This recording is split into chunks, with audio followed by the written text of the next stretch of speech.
Welcome, everyone, to Wizards and Warp Drives, the podcast where two grown-ass men get deeply nerdy about the things they love. My name is Nacho, and joining me this week is Fred from How to RPG. How's it going? Good morning. I'm okay. Yes. I'm getting, if I sound a little bit croaky, it's hay fever, I think. I've got a very itchy throat. There's a lot of pollen around at the moment. Yeah, I have the same problem. I've got lozenges ready to go and plenty of water beside me because I'm having the same sort of problem. Also, the swift change of weather, right? We go for rainy and cold, and then it's hot the next day. It doesn't help. Yeah. Yeah, the weather's fucked. Okay, so we are going to we're going to dive into, I think they're officially known as the legacy sequels, or I think of them as the Disney era sequels of Star Wars. We'll finish off our Star Wars 3 films. AJ doesn't look like AJ is here this week. I think he's stayed awake too late and not figured out what time it is. He might pop in the middle of this podcast as a nice surprise, but yeah, at the moment AJ's gone offline, so we're gonna truck ahead, move ahead. Is that the word? Move ahead. Anyway, yeah, something like that. Yeah, so move ahead, truck ahead. So in 2012, George Lucas sold the rights to Star Wars to Disney for $4.05 million in cash and stock. He wanted to retire and ensure that the franchise's future was in good hands. He was recognizing the rise of streaming as a major industry, and he wasn't prepared to navigate it. So, and then I guess Kathleen Kennedy became the president of Lucasfilm, overseeing all the new projects for Disney. And they then announced some live action. They announced a sequel trilogy, some TV shows, and a new theme park at Disney World called Galaxy's Edge, which is apparently pretty cool. So this was a big change and shift. And then we got announced in 2015, which 10 years after Revenge of the Sith, that we were going to get a new film, a new trilogy. Yeah. The Force Awakens. I was pumped for this. I can't say that I wasn't excited. The fact that we were getting another Star Wars movie was like, I still remember that he had said 9 movies, and so I was like, oh, are we continuing on from what he had in mind from that point? And that sort of happened, but mostly didn't. One of the things that I thought was interesting with George and his decision is he's 68 years old and he's having another baby coming, and he knew, with his wife, because I think he had changed wives at that point, he'd remarried, and he knew, as you do, I've never heard it put that way. Changed wives. He's 68, so he knew that running the company was going to be demanding, so he knew that would be a problem, and he wanted to be able to actually help bring up his new child. And he also realized he micromanaged and interfered with different parts of management and wanted to be present for the child. He also really wanted to see Star Wars continue, and he wanted the people in his company to have a job. And he also wanted to build a museum. And so he decided that it takes 3 years to make a Star Wars movie. He knew this, and there were 3 movies to make, and it would take him 10 years, and he would be 78. And there's no way he was even going to consider trying to keep doing this when he was 78. It was too much. And it would be 10 years of hard yakka. It's all encompassing. So I think George Lucas's reason and rationale for selling Star Wars makes sense. Unfortunately, he's been fighting the Hollywood establishment all his life, for his whole life. And this was always going to get subverted by someone else taking control. And it just happened to be that Disney was waiting there, quite happy and interested, to buy Star Wars from George, and George was willing to sell the franchise to the company. In fact, that was the company he thought he should sell it to, because he figured they were big enough to be able to afford to pay for Star Wars because it was going to be expensive. So yeah, if anything, I always feel at this point it would have been nice if George in his 60s could have outgrown the I have to micromanage and I can just assign somebody to the job and let them get on with it and go on with my life. But he unfortunately wasn't able to do that. And so, yeah, it happened. Yeah. I think he was, because you remember the reception, he had a hard time with the prequels. Yeah. And that, they got mixed. It's kind of a trilogy that's gotten a lot more respect over time than when it first came out. He got a lot of shit, and he got a lot of shit about doing re-edits on the original films as well. So I think he was burnt out by his own fan base as well. So I think I don't think he could go through that a third time. Probably on top of having a new wife. Yeah, well, yeah. And let's get real. The Star Wars fan base is toxic. Very passionate, but also, very toxic, and I'm not saying all of them, but there's a lot of them that are just a little bit crazy, and they get very, very upset about stuff. Yeah. And frankly, I'm one of them, but I don't really jump onto the internet and spouse and make full channels that talk about Star Wars. So maybe not quite as hardcore as some people might be. It's interesting because I looked at a lot of the responses people had to prequels, and our talk about the prequels wasn't great either, really. I mean, it's hard not to see a lot of the holes because there's quite a few. Yeah. Yeah, definitely. The first thing I did as well as Disney is they got rid of all the baggage, so they just made all the expanded universe. So everything in the books, in the comics, and everything was no longer canon, which immediately upset quite a few people straight away before they even announced, revealed anything about this new trilogy. But I think that's fair. It came with a lot of baggage. So it was good to tidy it up and get rid of it. And they have brought some of that legacy content back now as well through the TV shows and that. So I think just with canon, I think you've got to understand that, Disney doing that is not actually that much different to how George looked at it. Because George did not consider anything outside of the movies that he made to be canon. There were I think it's described as three different layers of canon. There's canon within the movies, which is really the ultimate thing that overrides everything else. That is anything made by George that's in the movies. Okay? Anything done in a TV series or a book, or if there was a movie that was made completely by somebody else, which I think at that time really there wasn't. He'd been involved even in the indoor movies, right? They were a different layer of canon. They could never supersede original canon, which was the movies. And then, of course, there was another layer of canon as well.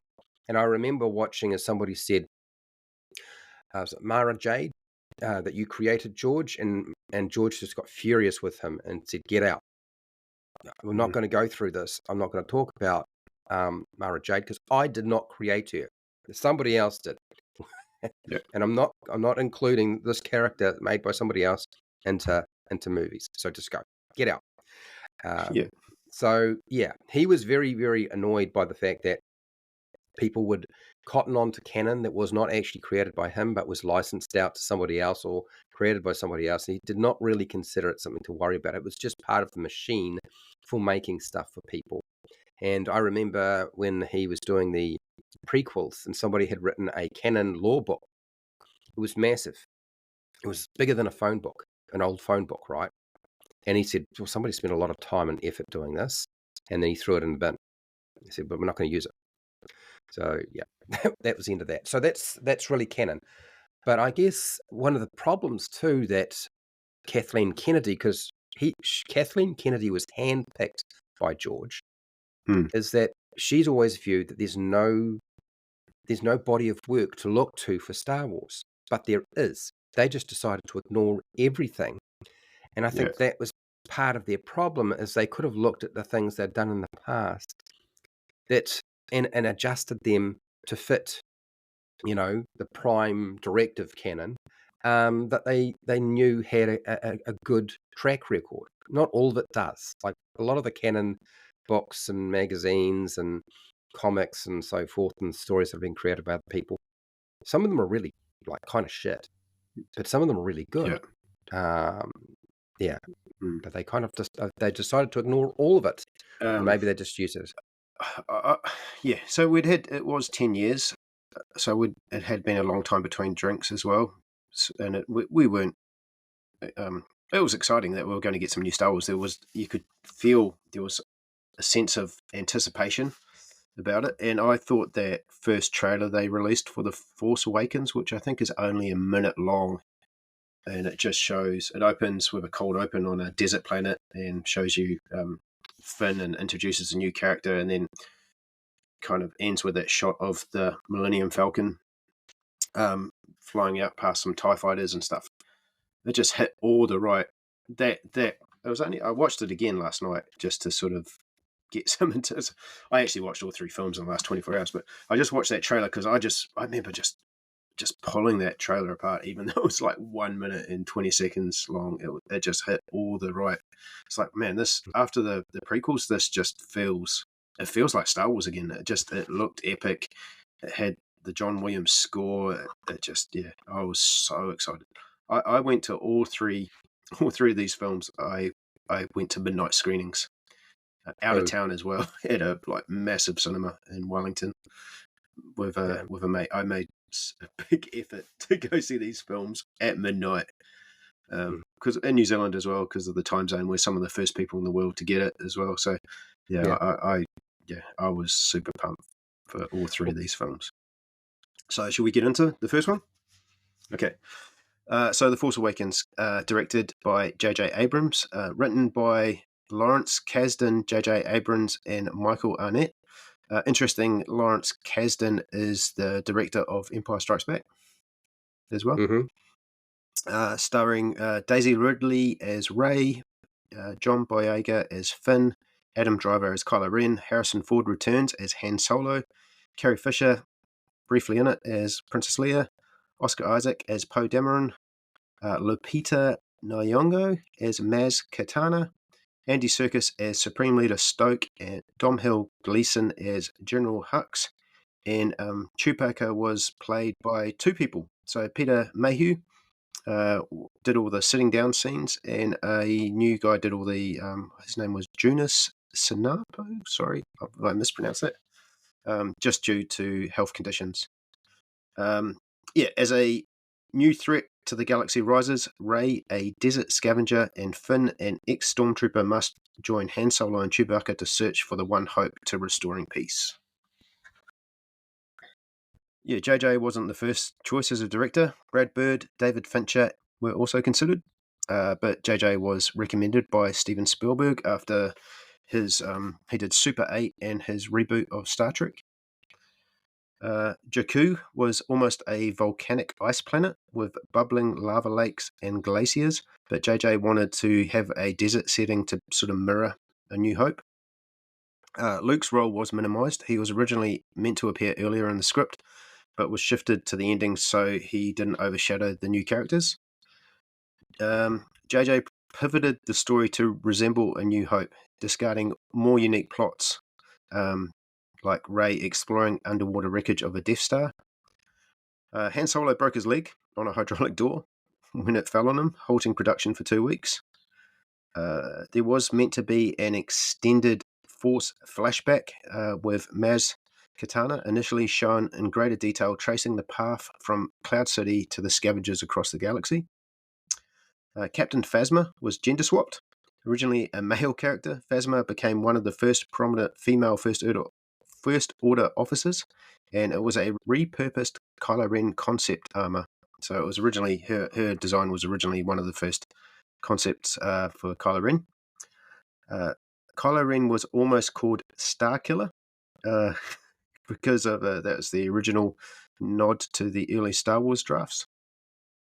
Carrie Fisher's daughter, Billie Lourd, debuted in this film.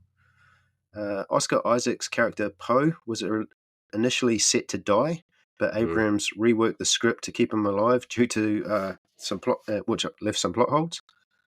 Maz Kanata's castle was originally an unused concept art for Jabba's palace, and BB-8 was actually original concept art for R2-D2. Peter Mayhew shared his role with Chewbacca due to health issues. And what else have I got here? There was quite a few hidden cameos, including Daniel Craig playing a stormtrooper. Simon Pegg was the guy that kept kept trying to negotiate the portions with Rey. And there was quite a bit of casting. So Michael B. Jordan and Tom Holland apparently both auditioned for the role of Finn. And Jennifer Lawrence and Elizabeth Olsen also auditioned for the role of Rey. So that's all my fun facts. So there were a lot of people in those stormtrooper suits that were famous that never showed their face. There were a lot of people who wanted to be in the Star Wars movie so bad, and because they showing their face would have, of course, increased their price. Abrahams agreed to allow a lot of very famous celebrities to play a stormtrooper for just a few seconds, quite often, and they have no lines. You never see their face, and of course they get reduced rates, like basically being paid what you would normally pay an extra, just so that they could get themselves into the movie and say, I was in the movie, but I can't actually say that I was in the movie, but I know I was in the movie because that was me. So it was a funny situation. Yeah, everybody visited that studio. I think Daniel Craig is the stormtrooper that Rey does the Jedi mind trick on. Mm-hmm. Yep, drops his weapon, unfastens the cuffs. Yep. Yeah, that's meant to be Daniel Craig. Yeah. Mm-hmm. So this movie had a real problem in that Disney, when they bought the franchise, wanted a movie in 2 years, but it takes 2 years to write a Star Wars script, and Kathleen Kennedy knew this, so they brought on board the person who originally wrote The Empire Strikes Back, and then realized that he was going to take too long because he likes to, he works through the story, works through the script, goes through it, makes sure he's not left great huge holes, and just make sure it all comes together right. And they did not do that. They started production before they even had a script. And unfortunately, Abrahams and the new kid on the block basically took what had already been started and reworked a lot of it and changed a lot of it. And this is why you'll find that the story for The Force Awakens is very much a carbon copy of A New Hope. In almost all ways, other than everything is bigger and better. It had a budget. The budget for this movie started at about $300 or $400 million, but wound up ballooning to $638.9 million. It is the most expensive movie ever made. And its profit was $2.1 billion. That's gross $1 billion. So you take off so it made a lot of money. The funny thing is, once you take out things like marketing and the theater cut, I think Forbes estimates that it made about $300 million off a $2.1 billion gross profit. That's how expensive that movie was. My feelings with this movie is the whole movie is a rip-off of Star Wars, the original A New Hope, and also elements of The Empire Strikes Back. And if you look at how the story has been structured, unfortunately, what it does is sometimes subtly, but sometimes quite, it's not quite so subtle, is it kind of tries to undermine everything that happened in the first trilogy story. Like, the Empire should be gone now, but now we have just a renaming. It's the First Order. The concept that there really isn't a major leader leading them, but we do have one. It's called Snoke. Where the heck did Snoke come from? And then, of Mm. course, you've got Kylo Ren as well, who is, in many respects, another carbon copy of Darth Vader. Yeah. So there's a lot of things, and starting on a desert planet, I think going back and trying to just remake A New Hope was not necessary. I think most of us were so excited to see the movie. If they'd given us a different story, we still would have been happy, as long as it made sense. And yeah, it's got plenty of starship battles. It's got a lightsaber duel to keep people happy. Well, it's got two, right? Because we've got two characters. Finn and Rey get involved in a lightsaber battle right near Yeah. the end of the movie. We get Luke Skywalker back. We get Leia. We get Han. We get R2D2. We get C3PO. Even if they are for just a very small period of time, we get Chewbacca in the story Yeah. at specific points, but not at the same time. The three promising characters are introduced. So you get Rey, Finn, and Poe, and all of them were, appealing. I find the idea of Rey and Finn and Poe really appealing. Mm. And Poe was actually supposed to die early in the movie, and he got brought back basically because Isaac was just frustrated being in 3 movies just recently, and he always died and never got to play a character that continued on a little bit. So that was adjusted. Yeah. And it also helped fill in a few plot problems, but it was mostly because Isaac was just upset that he couldn't keep going. But they did change it. And the Star Wars movies returned heavily to practical effects. Not only practical effects, they also used real film. They didn't use digital cameras this time. They used cellulose, they used film. And yeah, that's sort of my feeling around the good things that I could say about this movie, essentially. So, do you like this film? I liked it because it felt like Star Wars, and I wanted Star Wars back. My whole family loves Star Wars. All my sisters, my youngest sister's in her late 20s, and I'm 53. So there's a huge disparity in age. Mhm. So all my sisters love it, and they're all different ages. My youngest brother loves it. My middle, my brother who's younger than me, the middle brother, he loves Star Wars. We went in together. We watched this movie together, and we enjoyed the experience. We could see that it was obviously a repurposing of A New Hope. I think me and Sam, my brother Sam, said, "Well, what do we expect? This is Yeah. Disney. Are they going to do this sort of thing?" It was a little bit frustrating to have had essentially the same story retold.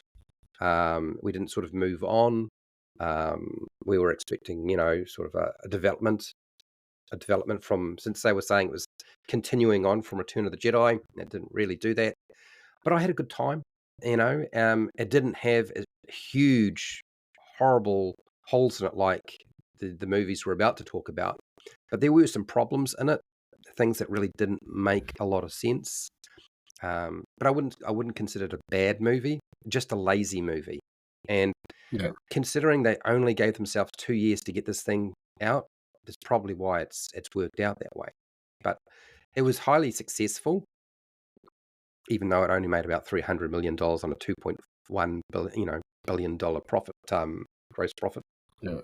But it still made money. Yeah, that's sort of my feelings about it. My family, my sisters were happy. My brother was, yeah, okay, it's Star Wars, and we were looking forward to, well, what are they going to do something next time? What's going to come next? We're more excited about the next movie after, to see if they can get past the nostalgia bait. Yeah. Well, it's yeah. So, J.J. Abrams is known for Lost, and he's known for mystery boxes and creating. He's not known to stick the landing. He's great. Lost is an amazing TV show that has a very disappointing ending. Yeah. It has a lot of cool mystery. It opens a lot of cool mystery boxes that just in the end don't mean anything. But I really like this film for a lot of reasons. This is my favorite out of this new Legacy trilogy. First Mhm. off, the opening crawl, brilliant. It's straight to the point. Luke Skywalker is missing. Princess Leia is searching the galaxy for him. just especially after the opening crawl of there's nothing about trade federations or tax or anything like that. It was just okay, Yeah. cool. This is where we're at. It was just to the point. I wasn't overwhelmed with a bunch of lore. The introduction of the new characters I thought was really cool. Kylo Ren came across cool mask. When he does that bit where Poe takes a shot at him and he just freezes the laser gun in midair. Really, really cool Force abilities. Stopping that blaster shot. He had mind manipulation sort of abilities as well. I thought Adam Driver was brilliant. I liked his way he was kind of torn between the light side and the dark side, like when he has that temper tantrum because the guy gives him the bad news.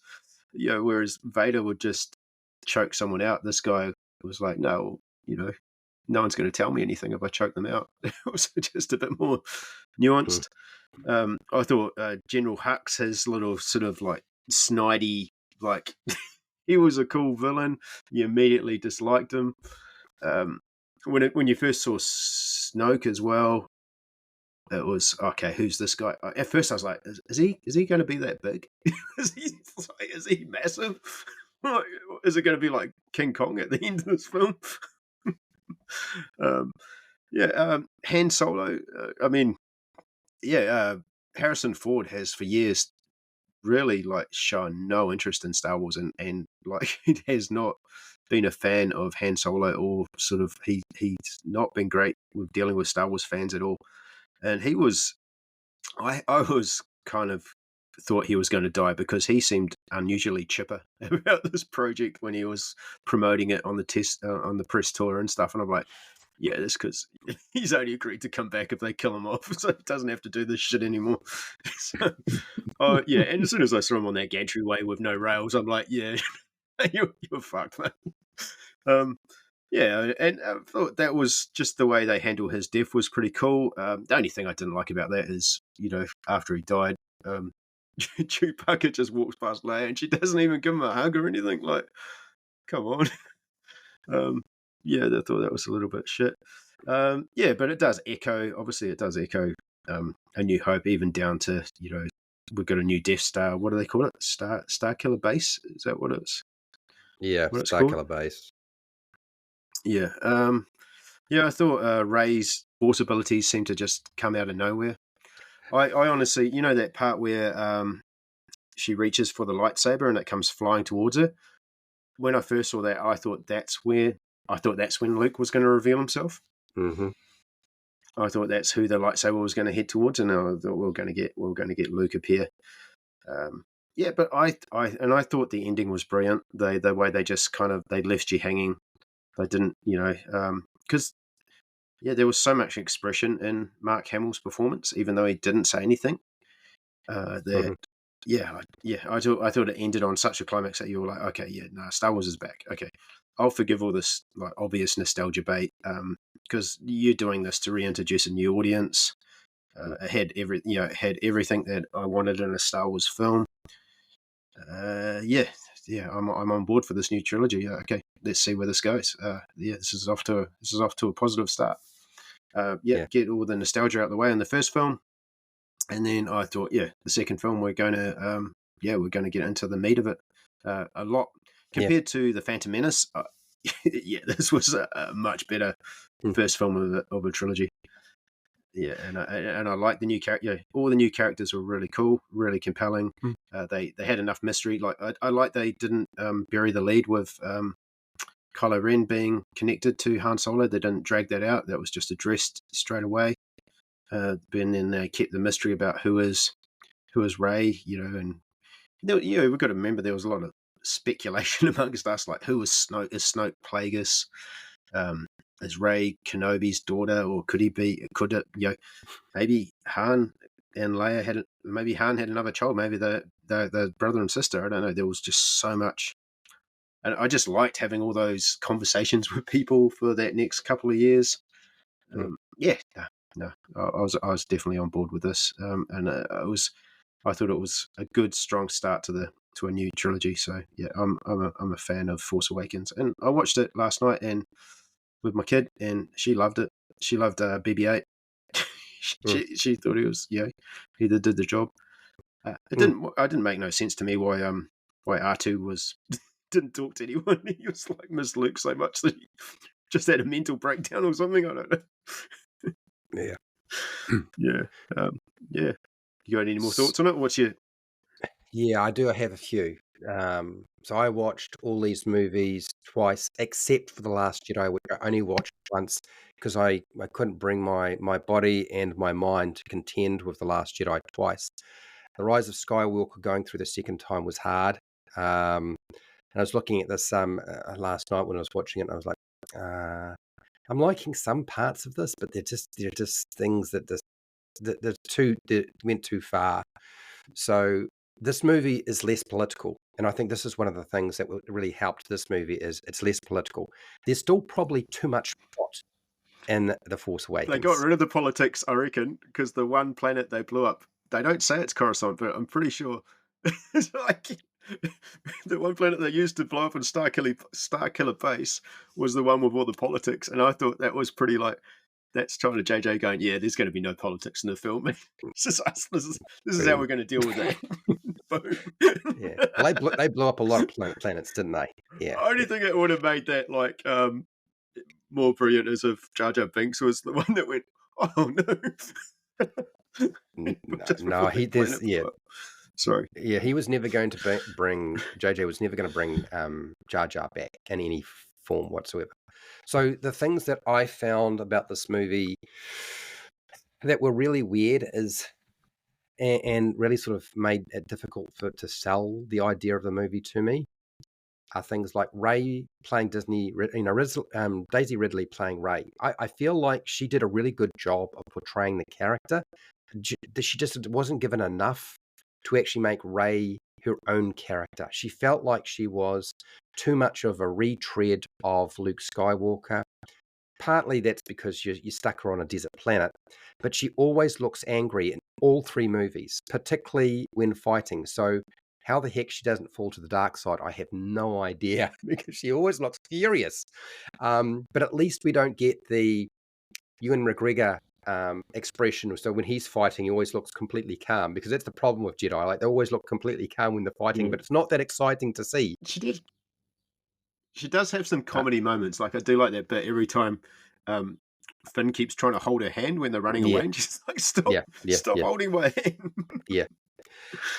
Kylo Ren, again, a carbon copy of Darth Vader, and also not just a carbon copy, but a wannabe. He wants to be Darth Vader. A really Yeah. bad idea. I think that they really, Kylo Ren could have just been a completely new character that didn't have ties to Darth Vader and had his own story. And I don't feel like, unfortunately, he had his own story because even his arc, even Kylo Ren's arc as we play out, is very much identical to Darth Vader. It's almost the same thing. The only difference is, as we get to it, and we will, he winds up doing something much worse than Darth Vader did to Luke. Darth Mm. Vader just chopped his son's hand off. Kylo Ren apparently can be redeemed even after he's put a lightsaber through somebody's chest, and it just happens to be his father. Yeah. Light Well, speed travel. I mean, yeah, Anakin killed all those kids, so Yeah. That's true. But those kids were not his kids. It was not okay. a family member. That makes it Yeah. okay then. Again. Well, it does make it okay, but I mean, when you think in terms of redemption, how far do you have to go to the point where you can be redeemed? Light Yeah. speed travel is significantly easier in this story. I noticed the physics for navigation in hyperspace has been changed.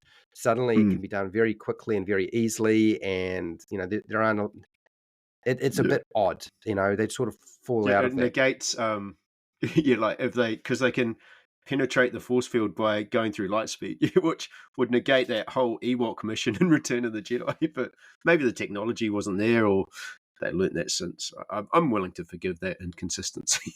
Yeah, that was a little thing. It was also a little bit silly because, before they had to sneak onto the planet because they couldn't just go through the force field, but now Yeah, apparently they can. yeah, And of course, they're able to stop and pull up just in time rather than flying straight through the planet and blowing themselves up. It seems now that the Force can be used to take memories out of a creature by Kylo Ren, when Mm. Darth Vader, who is apparently supposed to be more powerful, right, but not in these movies, not at all. Darth Vader couldn't do that and had to use drugs on Princess Leia to interrogate her, and was still unsuccessful. And suddenly Mm. Kylo Ren can just rip memories out of. Is it just because Princess Leia is tougher than everybody else that Kylo Ren's tried to suck memories out of? I had a little bit of a struggle with that one. Ren can use the Force.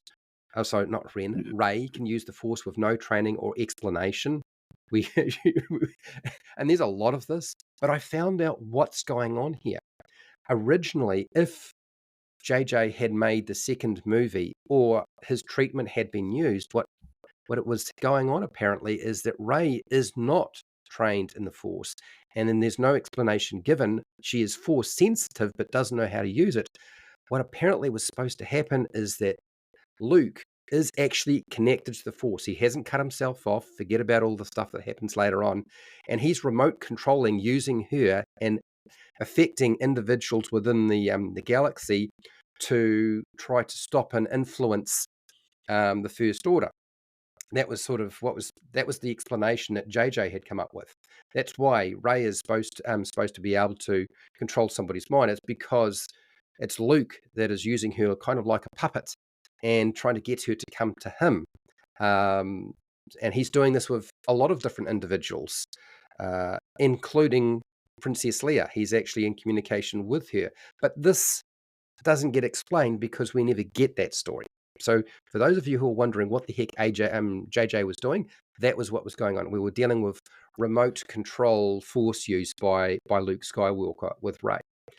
Han Solo is killed by his own son, Ben Solo, with a lightsaber through the chest. And then literally, I mean, Ben killing his father, I felt like that's probably too far to be redeemable as a character.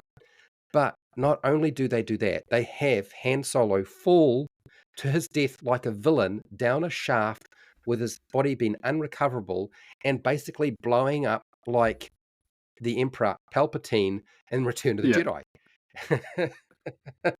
Yeah, and as I said, Darth Vader never ever. No, so I reckon Harrison Ford, because he fucking hates playing Han Solo so much, and I reckon the only reason he agreed to do Force Awakens is if he got killed, but in a way that was so spectacular that there's absolutely no way that he could ever come back to this franchise. So I reckon that was part of Harrison Ford's contract, that you're not going to just I want to be killed in a way that's like, you can't bring me back. I'm done. Yeah, good luck, Carrie and Mark. You enjoy your fucking another 10 years of doing this shit. I'm out. Yeah. No, I agree. I think that's quite true. Starkiller Base is significantly larger than the Death Star, and yet it has a fatal 17 flaw. times. Yeah, a fatal flaw. This new thing, is supposed to be more powerful, but it has a fatal flaw in its design, which is even more significant and doesn't require any kind of study whatsoever. It's so easy to discover and exploit, and leads to its destruction. Again, that just seemed a little bit ridiculous as well. If all they did was just build on the last events of Return of the Jedi, I feel like the audience who were diehards would have been quite happy, and the new audience who had never seen, Star Wars back in the day would have probably been quite happy too. I think the biggest thing this movie did that failed is they didn't take the original 3 actors who were so old. Like Harrison Ford is, you'd think he'd be dead by now, and like he's not just a dinosaur; he's an old dinosaur. Leia, Carrie was taking so many drugs during her life. The fact that she could live another couple of years, it would be a miracle, frankly. And Mark Hamill, also quite old and not in great shape. So the fact that he might live was kind of asking an awful lot. They needed to put all 3 of those actors together in the same fucking scene, and assume that they would not live for 3 movies in the next 10 years. It was a stupid assumption. They should have shoved them all in the 3 of them in the same movie at the same time. Nobody wanted to have Luke show up near the end of the movie for the last few seconds, and that's it. And the only thing when I went into this movie, I was thinking they're going to kill off the original actors, which apparently was not the original treatment. That wasn't supposed to happen from George. But I expected that. But I expected to get a scene with them all together, and we never got that. And that's probably the greatest tragedy of that movie, as far as I'm concerned, is not making that happen. How's it going, AJ? I've joined you. Yeah, sorry. I have no excuse. That's right. The whole premise of finding Luke with some mysterious map that had to be pieced together, and R2-D2 being dormant, as he missed his master, I found to be incredibly weak. And it was a big ask of the viewer to accept that, in the galaxy with the Jedi archives and all that sort of stuff, they had lost, this planet or whatever, and it was Rey's, vision of the Force was giving her the location and all that sort of stuff, or teasing out the whole thing of like who's Rey's parents and things, and it turns out nobody. Just she's not important. The relationship between her and Ben was very interesting. I thought that was the more compelling storyline. And the fact that the Force is it's always trying to restore balance and basically stop people manipulating it, because it's a life form across the entire galaxy. And I like that they carried on with that idea that it's a different galaxy, it has different physics and stuff, so you've got sound in space, and you've got, the starships arriving, and they finally addressed the question of what would happen if you speed a ship up to light speed and then blast it through a capital ship. Yeah, it would be a highly effective weapon, very, very expensive one. Starships are not missiles, but they demonstrated what would happen. It would absolutely devastate it. And so that got the fandom just like really, really angry for no reason. It's just like, no, that's physics, guys. So that was interesting. But yeah, no, there were good things and bad things in the movie. And I think overall, I don't know if it's got the rewatchability. I'm not as compelled to watch it over and over again as the original Star Trek trilogy. So it's missed me. And I wonder if it's got the same sort of nostalgic staying power for the new generation of Star Trek fans. And that's really what it comes down to. Yeah. So we're talking about Star Wars today, AJ, not Star Trek. So you're talking about the original Star Wars trilogy. Oh, sorry. Did I say Star Trek? Yeah. Sorry. Yeah.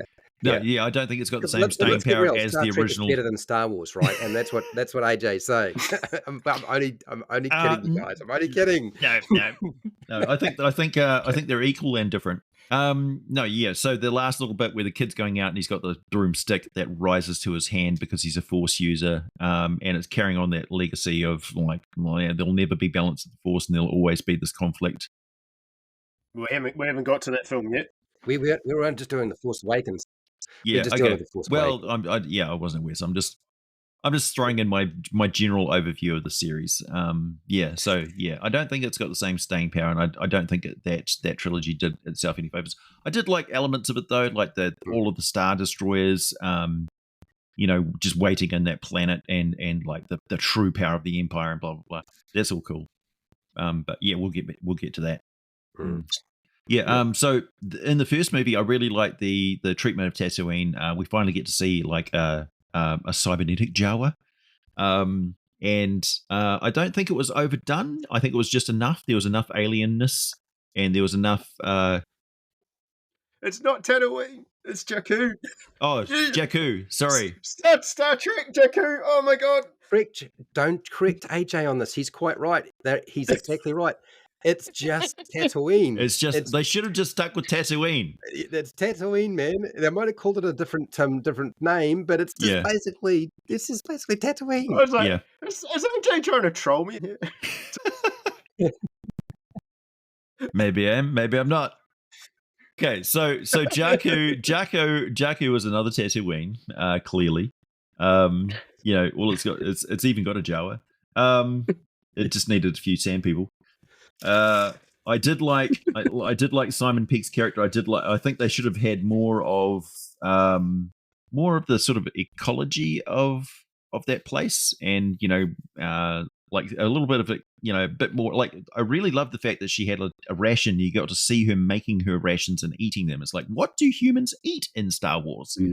It's like, yeah, this. And we see that more, of course, in The Mandalorian and stuff. It's more sort of, down to earth and stuff. But we don't see that sort of stuff in Star. But there's a theme continuing, because I think it was all based on Aunt Owen and Uncle Owen and Aunt Peru, and she poured out some sort of blue liquid, like milk, into a cup thingy, and that was what Luke was drinking when he was saying, I want to go off and become a pilot and stuff, and they're saying, no, stay on for another season. And that logical conclusion leads us to the absolute horror of what happens later on in the second movie. We're going to get to The Last Jedi. So we're just we'll get you up to speed. We've just done The Force Awakens. I've given my thoughts. Fred's given his thoughts, and we are going to move on to The Last Jedi. You got any thoughts on The Force Awakens in particular, just that film, before we move on to the next one? I like how they've evolved the Empire. So the Empire is born of the fragments of it. So it's kind of like a cult of the Empire. It isn't the format, like it hasn't got the full weight of it. It's not spread throughout the galaxy. It's just more like a terrorist core of the old regime, like a fan base. Yeah, no, it's like a fan club. It's like if, I don't know, a big bad evil country which is currently doing war with a small country that's supported by everybody else got invaded and taken over, and then the core of that government, took off to another place, built a base in Antarctica and started shooting people with long range missiles. That's that sort of thing. Like it's probably not going to retain its or ever capture its former glory, but it's still a force to be reckoned with. And that idea that they could blow up planets remotely is terrifying. And it's kind of like progressing the technology sort of thing. It's like technology way out of control. Because that's like Kardashev 2 level technology, starting to use the power of the galaxy sort of thing, using the entire power of a star. And all you need is a Death Star, and you feed it all the bodies of your stormtroopers and everybody else that you've killed, and it grows to 6 times its size. Right. So, yeah. 17 times its size. I am obviously the biggest nerd on this shit. And it actually uses the power of a star to power itself. So yeah. How does that work? Does it drain this? If it was Tatooine, does it get to fire twice? But yeah, it fires first. But you're right, though. It is incredibly weak how they just built that weakness thingy into it. I mean, they didn't really have a chance of assaulting it using the technology stuff, and they did have a person on the inside. And of course, we get to see Chewie, his heart broken, but that's skipping ahead as well. Yeah. But yeah. And yeah, it does also, it plays on with the storyline of Luke, how he doesn't trust, because he's relying too much on seeing the future. That was his downfall in the first movie. It's carried on. It's a legacy of his failings. He was trained too late as a Jedi. We don't know what Luke is going on. That's the whole Force Awakens. Yeah, the whole film is about finding Luke, and then we find Luke and we don't get anything. We just get and he doesn't want to be involved. It's like such an anticlimax. We don't know. We don't. We had to wait 2 years to find out what he was going to do. All right, let's move into The Last Jedi. So 2 years later, 2017, The Last Jedi, written and directed by Rian Johnson. We got all Daisy Ridley as Rey, Mark Hamill as Luke Skywalker, Adam Driver as Kylo Ren, Carrie Fisher as Princess Leia, John Boyega as Finn, Oscar Isaac as Poe. New characters was Kelly Marie Tran as Rose Tico, fan favorite, I believe. Andy Serkis as Supreme Leader Snoke. Laura Dern as Vice Admiral Amlin Holder, and Benicio del Toro as DJ. the synopsis of this one. Rey continues her journey as she trains with a reluctant Luke Skywalker who has distanced himself from the Force. Meanwhile, the Resistance struggles to escape the relentless pursuit of the First Order. As Rey learns more about her powers, she discovers an unexpected connection with Kylo Ren, complicating the galaxy's battle between the light and dark.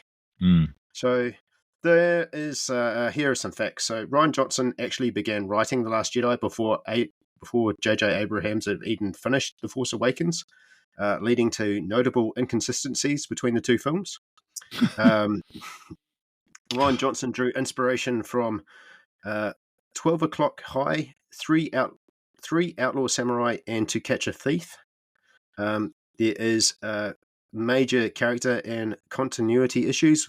Captain Phasma was introduced as a major player in The Force Awakens, but was sidelined in The Last Jedi due to Rian Johnson wanting to focus on his new characters. And Kylo Ren's scar was actually on a different side of his face as well. This is there's some first in this film. So this is the longest ever Star Wars film with a runtime of 155 minutes. Yoda's Force Ghost could physically interact with the world, and Luke could do astral projection. Mark Hamill actually fundamentally disagreed with the direction that Rian Johnson took Luke Skywalker, though he did later on apologize for voicing his frustrations, but many fans have echoed his concerns since then. The idea of Luke training a young female apprentice came from one of George Lucas's original plans. Unfortunately, we lost both Kenny Baker and Carrie Fisher before the release of The Last Jedi. But however, Carrie Fisher's death didn't alter any dialogue or scenes in the movie. And also, what's his name? Peter Mayhew, due to health reasons, couldn't return to play Chewbacca at all. We cameos in this film. Prince William and Harry apparently make cameos as stormtroopers. And Kelly Marie Tran had never watched a Star Wars film before. And the adorable Pogs were created to cover up the native puffins that were populating the island where they filmed that thing. So rather than CGI them out, they just made them into aliens. Might as well have just left them as puffins. Who gives a shit? Who gets to see puffins every day? Okay. First of all, Carrie Fisher had so much Botox she may as well have been a cardboard cutout anyway. They should have just stuck with CGI the entire way through, given her the royalties and just leave her be. I thought, it was just distracting. Mark Hamill should probably keep his mouth shut when there's money involved. He took the role. He took the role. Also, like, what the hell, Hollywood? Like, you've got all of this writing talent from novels and all that sort of stuff who could have like contributed and everything. You've got two directors who are writing separate scripts apart from each other. How is that ever going to work? How's that ever going to work? So it's a complete mess. I'm not surprised that it turned out horribly. And the continuity errors, and also that movie was incredibly long. I had to get up and go pee. There's no intermissions here in New Zealand at the cinemas, so I missed the entire section of them running through the casino and stuff, and I didn't miss a damn thing. That entire scene could have been cut out of the movie. It didn't impact anything in the story aside from the throwaway line of like, well, there's people working on both sides. Yes, war is an industry. Oh, big moral lesson. Did we have to have that entire thing with like? No, we didn't. That was just a complete budget overblown, and they should have just cut the entire sequence from the movie. It felt like a homage to the prequels to me, that scene. Yeah, that was him wanting to do a heist. He shoved a heist into the thing. It's like, go do a fucking Snatch movie or something like that. It was ridiculous. When I finally did rewatch the movie and saw that bit that I missed, I was just like, I missed nothing. That was a completely waste of time. All right. Wow. Fred, I've got thoughts as well, so we'll go for Fred I have first. positive thoughts. I'm going to give my positive thoughts very quickly so that we have some positive energy in the house. So this movie had plenty of rebel ships blowing up. So lots and lots of battles with rebel ships just getting blown to crap. So if you wanted that, you got that. And there's plenty of lightsaber duels in this to keep people happy, just like the first one. But this time, the starships are mostly rebel ships flying up. I kind of understand Rey being able to wield a lightsaber in this movie, and even in the first one, because of her skill with the staff, as she survived as a scavenger, because it was clear that she knew how to use the staff. The lightsaber is just a different type of weapon, so I could see that. It had a budget this time of only $317 million rather than the 600 plus that the last one had. And it made a profit of $1.3 billion. So even a bad Star Wars movie with a really weak story can make a lot of money. Well done. A lot of nostalgic bait is strong and some very strange jokes that didn't quite come off. But yes, those are my positive things that I had to say about the movie. And I'm going to leave my negatives till after. Was this the movie where she does the whole trying to stop the spaceship and then force lightnings it and blows it up? Yes. Okay. Well, no. That was the last one. Was that the last one? That's the last one. Yeah. Oh, damn it. Okay. Yeah. Okay. Yeah. All right. Let's get into mine. I made a list. So this is one of the first Star Wars films as well that I forgot I should mention that begins exactly at the moment that the last one ends. No other Star Wars film had done that before. There'd always been a little bit of a gap that was usually filled out through expanded novels and stuff. Okay. Luke's lightsaber toss. That just felt fucking disrespectful. Yeah. Poe and Holdo's lack of communication led to the mutiny and confusion. Just, poor leadership. Finn and Rose, their subplot, the casino heist hack thing, just felt like tacked on, filler. Leia in space, Mary Poppins. I wrote these notes while watching this last night. Controversial Mary Poppins moment is what I read. Yeah. Visuals, stunning imagery, especially the hyperspace kamikaze moment with Admiral Holdo. Phasma, underused and quickly disposed of and wasting like really good potential because she was a cool character. Well, looked cool.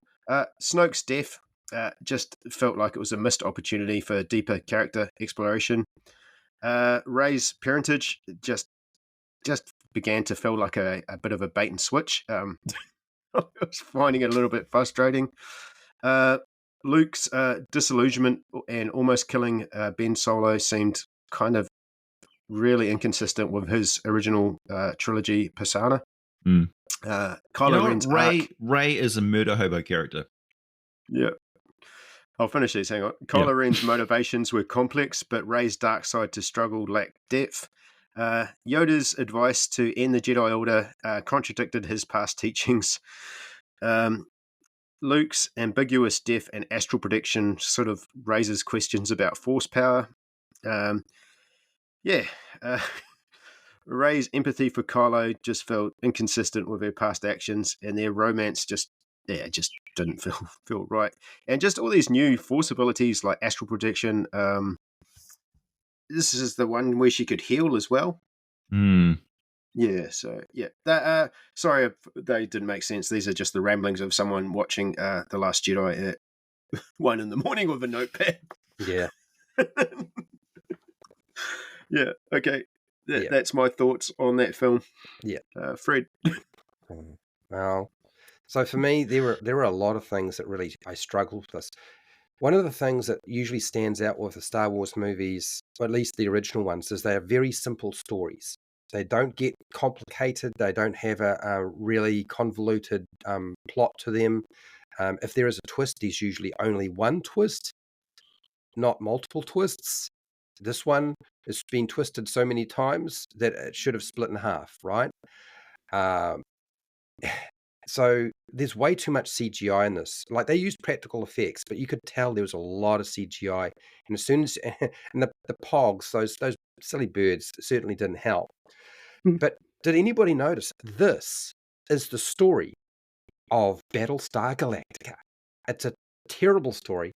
It's less convincing than the premise of the original Battlestar Galactica, because at least in the original Battlestar Galactica, the Cylons weren't right behind them. Yeah, Yeah. we haven't mentioned there's a scene where, like, for most of the film, they're just being chased. They're just being chased in space. It's just a ship chasing another ship. Are you That's telling the me? film. Are you telling me that they wouldn't just have that those big Star Destroyers couldn't catch up to that little collection of Yeah, ships?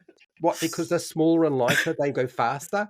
Is that the yeah, explanation? Are you telling me that they couldn't have a couple of their Star Destroyers chasing them? Probably one would be enough, and just have the yeah. rest jump ahead and wait for them and just catch them and squeeze them like a sandwich? Like Mhm. it is so dumb. Yeah. And that Yeah. ultimately is what that movie turned into, is basically a really shitty version of Battlestar Galactica. Yeah. And it was so Yeah. obvious. Also, they completely ignore the fact that they've got interdictor starships that can stop the jump drives from working by creating gravity wells. That's well established in Star Wars lore, and that would have negated the whole using the ship to attack a capital ship, which is how that's always been in the, like, oh yeah, if they've got an interdictor anywhere near, if they've got a group of capital ships, they will have an interdictor there to stop starships from getting away from them or turning around and attacking them with their star drive. So that was like, so it was fun visual, but really stupid story writing, and also written by somebody who is not familiar enough with Star Wars lore to write a script. Yeah. Um, Brian probably isn't familiar with Star Trek lore either. no, Right, probably not. Ryan. Yeah. Yeah. Also, Ryan. with Ray's character, I just want to say, great actress, fantastic. She did a great job with what she had, but that was a murder hobo character that was written by a bad DM. Like, she's got no background. Who is her parents? What is she attached to? What are her goals and motivation? Blank. They obviously didn't know who her parents were. They hadn't decided. No, which is evident. Yeah, it's just like, Evident in the it's later like one of film. those cooking shows where the cook is halfway through and he's like given half the recipes and he doesn't know what the person was planning, and he does his bit and then hands it to the next person. Yeah, Yeah, what's blank. come really, really apparent is they were almost allowing the fan base to write this Yeah. trilogy for them, But because they what were the- just responding to what the fans were going, oh, I like that theory.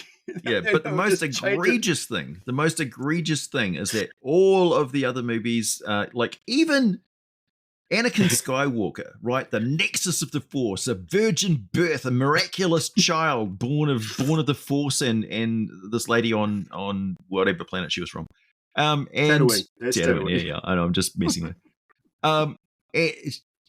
Even he required Jedi training. Rey? No, she just walks through the forest and she's just trapped in a chair and learns how to manipulate somebody's mind.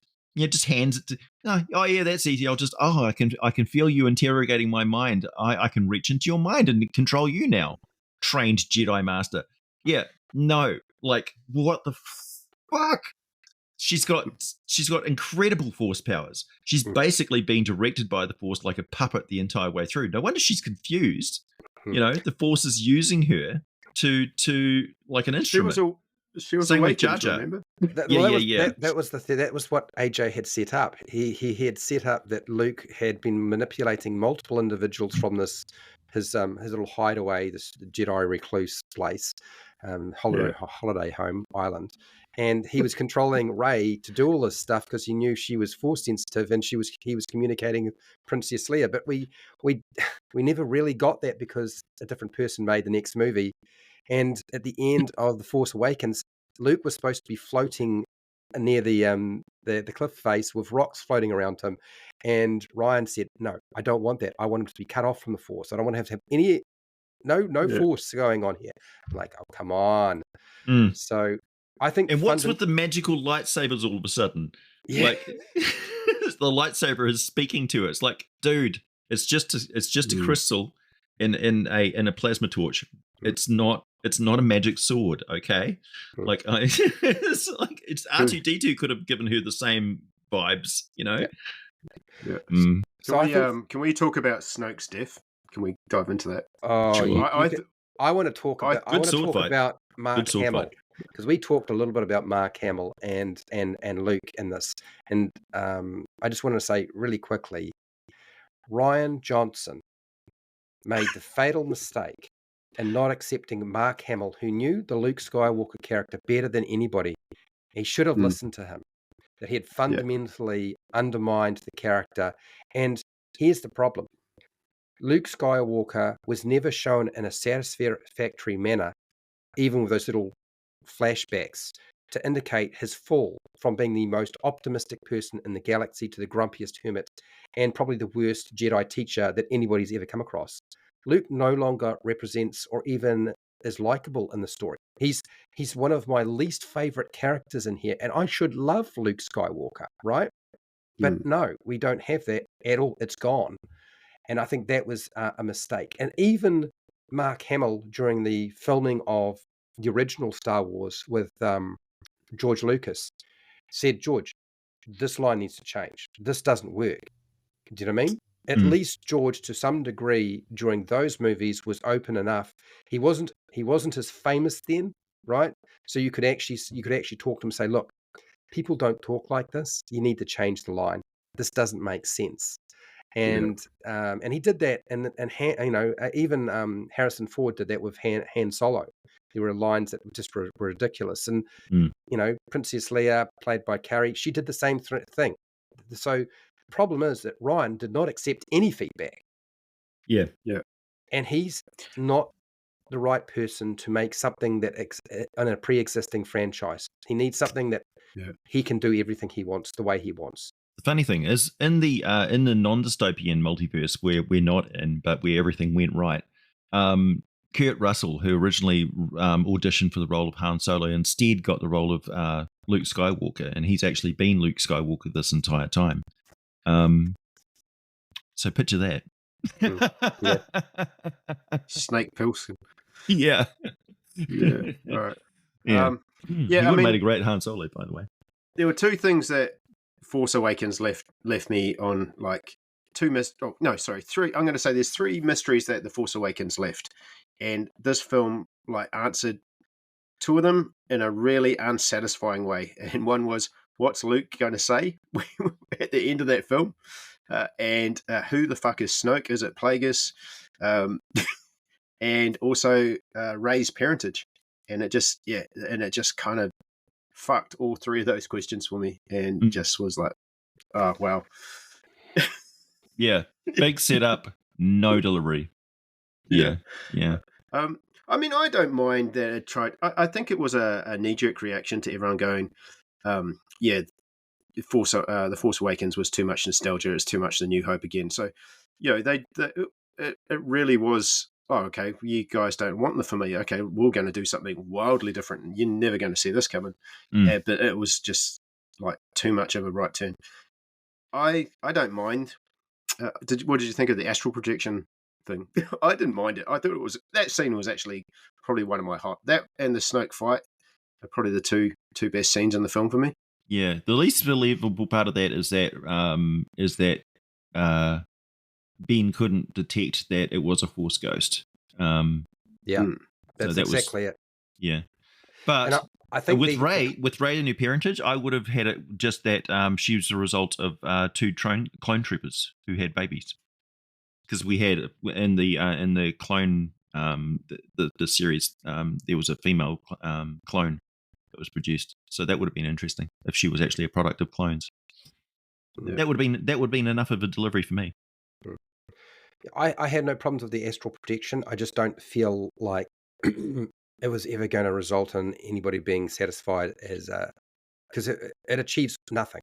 It really achieves, that whole scene achieves nothing. It looks cool until you realize, cool. He's not actually there. He's not actually there. Yeah. But it when he's standing down in front of those walkers, that's a cool shot. But yeah. How many extra seconds did it provide the rebels so they could escape? Not significant enough to warrant worrying about it in the first place. Yeah. No, they had the Crystal Foxes MacGuffins. I thought the Crystal Foxes were cute. But I mean, what the hell did they eat? Yeah.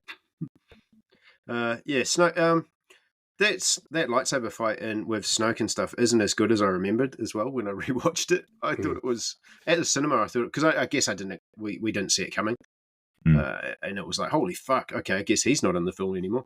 But when I rewatched it, I could really see it was quite badly choreographed. It also, didn't look Also, cool Like- design for the lightsaber, but really stupid design. Obviously, I mean, he got injured by it himself, so you know. Yeah, and the Don't- Knights of Ren, that was another disappointing.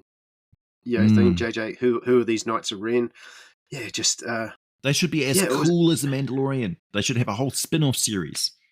Well, But no. Yeah. Ryan It never just- used the Knights of Ren really in the last No. Jedi, the Last Jedi. He didn't have any interest in them whatsoever. Obviously No. had no interest in Snoke.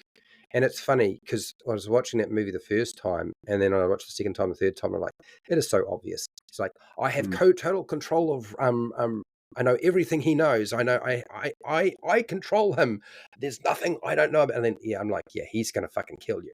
And then when the lightsaber goes through, I'm like, yeah, that's exactly what's going to happen. So I was not surprised at all because it was so well foreshadowed and so blatantly obvious. And I did not like that It was scene. two directors with two different visions, not communicating with each other, trying to make a concisive film. Yeah, nobody in the background, like who they should have the guy who the team that made Mandalorian and those guys. They're a dream team of lore expert and cool guy. Tell me what the lore is and I'll make it cool. That they should have had them. Filoni, Dave Filoni. They should have had a Kevin Feige. That's what Kathleen Keith's job was, or Kennedy, sorry, whatever her name is. Yeah. That's what her job was. She was meant to oversee all three of these films and make sure there was a consistency.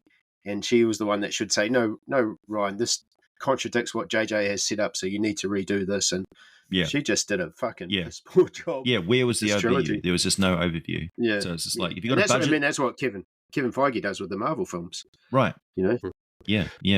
But that scene with Snoke and that battle, I mean, there's nothing wrong with the lightsaber battle, really. It's fine. It's all right. But it's really just a tooling and copycat of Return of the Jedi when you have the Emperor, you have Darth Vader, and you have Luke. It's exactly the same. They even include a scene through a viewfinder of ships getting blown to pieces. And, your friends are all going to be gone. But the person saying this is not Snoke or the Emperor, it's Kylo. You know what I mean? Yeah. It's only a slight twist. It's so similar. It's a bit embarrassing. Yeah. Okay. And we really didn't need to see Adam Driver with the shirt off, like, at all. No. He had a weird chest, eh? Yeah. Yeah. Like his pants are up really high. Yeah. Who was that for? I don't know. So there are a couple of things. There are a lot of things in here that were illogical that I would like to point out.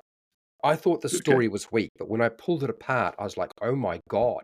How did anybody look at this and think that this would actually be able to be passed off as a real story?"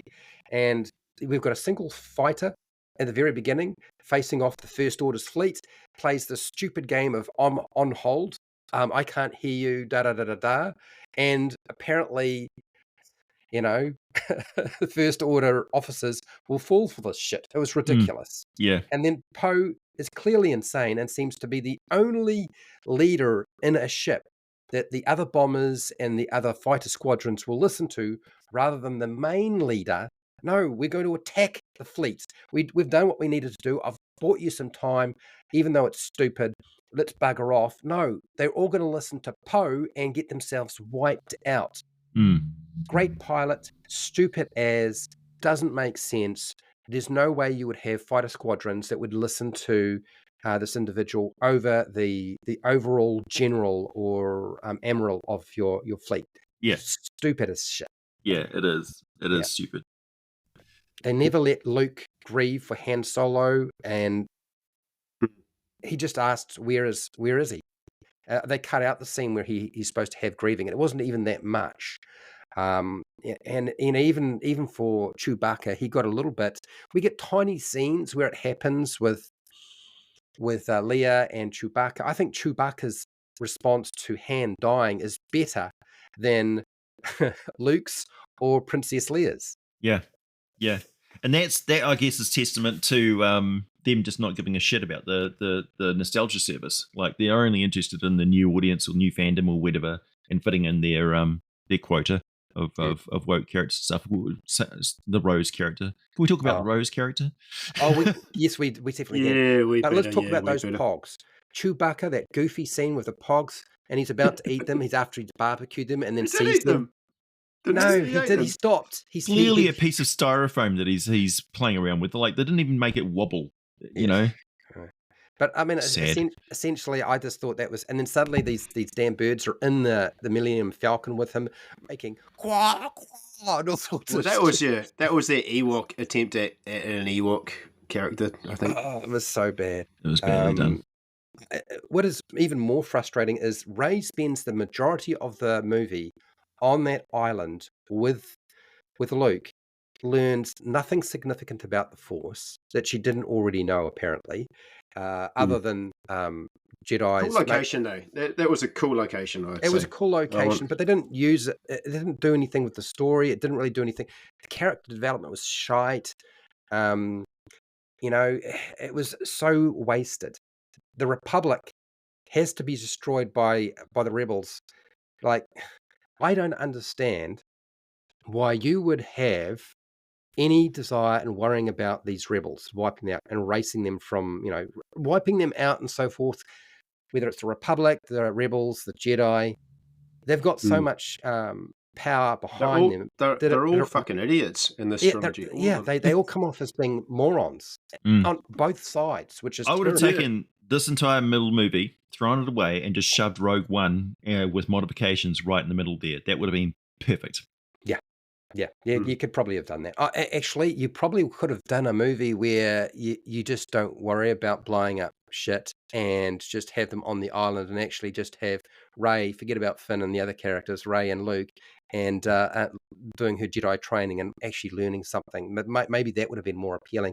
Yeah. Or was that too much like Empire Strikes Back? Oh no, it's pretty close to that, isn't it? Like, you could have, like, the whole Empire Strikes Back thing with instead of it being Hoth, it would be that Jedi temple. Right, and a last stand by, you know, Sol Guerrera, and tying all these things together, the remnants of the clone armies, and, you know, Rey finding her origin being one of the, you know, she was a child of clone troopers, you know, and that sort of stuff. That would have been a much better tie-in, and you know, an assault in a desert environment instead of, you know, the Arctic environment, and then the full impact of one of the, you know, just a light blast of the Star Destroyer blast, and just seeing how incredibly powerful on the surface it is, would have been a much better movie. I think we could make this movie shorter and better. So the First Order, apparently they can track their ships in hyperspace. That's the end of the movie. This is how it should end. Blows up all of them. There's no fucking one left. They're all gone. The only person left is Luke Skywalker and Rey. All the other characters dead as a doorknob, including Finn and Poe and the last Rose Jedi temple being dismantled, the kyber crystals being harvested for the super weapon. Yeah, it was just so badly flawed. Like, you know, to crawl at sublight speed rather than at light speed to a fortified base in somewhere ahead of you, where you could just jump to the fortified base rather than lose all those ships in your fleet. Literally every single ship's just about wiped out. Yeah, you're right. Illogical. It's Battlestar Galactica. I haven't seen it until now, but now you pointed out, it is. They killed off Admiral Akbar without having a scene where we just hear about he dies. That's it. One of the key characters. Why is Admiral Akbar not in charge rather than this new female character we've never seen and really didn't like that much? Because he's old and he's a fish. Ah, come on. And I can't fathom why they would wait. Like, why does she diversity, wait? I think, was this we'll get to it when we have the other one. But diversity. I mean, how much diversity? This had a diversity. This had an agenda. This film as well. Yeah, we'll have to address. Yeah, I'm reluctant to use the word, you know, skittle here, but there's definitely a skittle here element to it. You know, the mauve coloured hair thingy. It's just like, And I just don't understand why she decided to jump the cruiser at light speed into the dreadnought after just about all the rebels ships that are flying away have been destroyed. Yeah. Like, why wait so long? Why wasn't that her first move? I mean, come on. If you're going, we're running out of fuel, we might as well just get this freighter behind us and light speed it into the ship. Yeah, if that's what you're going to do, it still wouldn't make no sense to just Like, was that your plan all Anyway. along? Yeah. Did you guys feel uncomfortable with Kylo Ren and Rey's Force connection? I felt like it got really kinky and really unwatchable at times. Mm-hmm. Yeah. It was adult fiction. Fucking, I don't want a thirsty Jedi. Yeah. I don't. Yeah. It was trying to set it up that they could, he was that connection where they could have. It was a legitimate thing. Him at the end saying like, "Why don't we just destroy the Jedi Sith thing and just be together?" And then she says no, and like carries on the whole drama thingy. So it's like there's never going to be resolution. There's never going to be peace. Yeah. And the Canto Bight scene, I'm just going to say, the most appalling storytelling and scene. It was so boring. Yoda's that was Force just Ghost, they didn't know what to do with Finn's character, so they just gave him a side story. I just don't know why they even needed to worry about that character in that movie. If that's the case, you don't. That Force Ghost of Yoda is like a naughty little child. Did you feel like you wanted to spank Yoda during that movie? Because I feel I needed to give him a spanking. Is that a euphemism? Spanking a Yoda? Yeah, spanking a Yoda. I did really like the monster on board Han Solo's freighter ship. That was cool. That whole sequence was really cool. And the that's the first. bounty. We go back to the first. That was really cool. Yeah, that was cool. Yeah, that was good. Rey lets herself be captured by Kylo Ren, just like in the Return of the Jedi. Talk about copying shit. Like that's another go back to. Let's use The Empire Strikes Back and Return of the Jedi, and of course heavy doses of Battlestar Galactica. I found that battle between Finn and Phantasma anticlimactic. Very. We got BB-8 in a walker killing troops was kind of goofy. Although it was convenient, I don't understand why any of those characters on that ship survived. Frankly, they should all be dead. If they got captured, they just shoot them. Why do they capture them and then no? Yeah, I do have one question about the first movie where BB-8 flicks his little arm out and the torch goes. Was he giving a thumbs up or was he giving the finger? No, it's doing a finger, man. It's doing a bird. No, it's a thumbs up. It's a thumbs up. Because it was like, because Finn was like, it works either way. This is the thing. It's the bird. Who shot first? Was it thumbs up or finger? It's the bird. That's where Finn's like, I'm not really a resistance. I'm a stormtrooper trying to escape. I need you to cover for me, and that's why he gave him the thumbs up, and he gives him the thumbs up back. But it could also have been going, no, you're not. Here's the finger. Yeah. It works either way. This is the thing. It's ambiguous. It's ambiguous. I don't know. What about that ridiculous scene with the speeder squadron? Could have been cut out completely. That attacks the cannon, and they're just about to sabotage it. It's about to take it out. Finn's ready to do it, and actually have a good moment. And then, of course, that stupid Rose character stops Finn from sacrificing himself, saving the rebels to save just his life. Yeah, I'm sorry. There's a it's reason just why. About to win. And then they have this big speech thingy while they're being, this truth. This thing to be like, oh, we're talking now, so all time and plot is like all the pacing is just removed for an emotional moment in the middle of a battle scene, at a critical time in the movie where everybody's on the edge of their seats, apparently. Yeah. Tone deaf. Yeah. What about Carrie Fisher's Mary Poppins moment? Oh, let's just say one of the worst ideas under the sun. The lead up to it was bad, and then the Mary Poppins scene was. I don't want to say about it. It was a payoff for my crazy harebrained theory about the galaxy being like having an ethereal ether in it that transmitted sound and allowed, air. So in the galaxy far, far away, space is not an empty vacuum in Star Wars. And that's what happened. Yeah. So I want to point story, out that Millennium Falcon scene at the end too. As they're fighting off the First Order, Rey at a gun in the Millennium Falcon takes out every single fighter the First Order has. Utterly ridiculous. If that is the case, if Rey is that good in the Millennium Falcon with somebody else flying it around and shoot, and the Force was piloting it, obviously. Yeah. You just need to get Rey and Poe together, and they don't need a fleet or squadron of ships. Just let them do all that, because frankly, nobody could fly that shit straight away. You know what I mean? As soon as he hopped in it, mate, she could fly it through anything, and then as soon as she lands, the Millennium Falcon would just fall apart. It's just been sustained purely by coolness, just like the Blues Brothers car.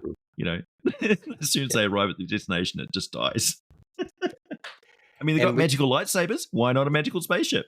We can't forget the last scene in that movie that I remember, that just vaporizing Luke Skywalker. He just disappears into nothing after he's been projecting himself across the galaxy to create an image of himself. I'm like, I'm sorry. I expected Luke and all the OG characters to die, but that was bad. I get the reasoning behind it, because he's expended all of his power and he has to use his physical force, his physical being. But I mean, he should have been fading away the entire time, instead of like at the end he just lets go and turns into a Force ghost. It should have been like, he should have been like all cracked up and like when the Emperor was force lightning and he's shriveling before your eyes. That should have been exactly what happened to Luke. You can't do that without it being horrendously damaging to you as a life form. You're not designed to do that. Let's move on, because I feel like I needed a cathartic release. Half an hour and one film left to cover. So yeah, I actually didn't hate this film when I first watched it.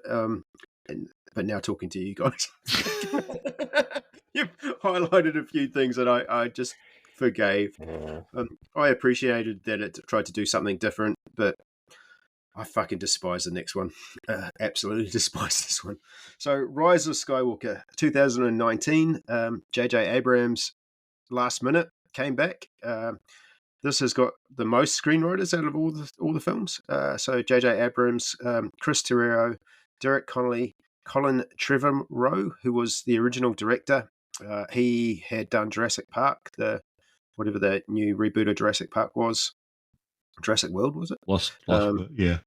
Yeah, and Jurassic World. But he left at last minute due to creative differences.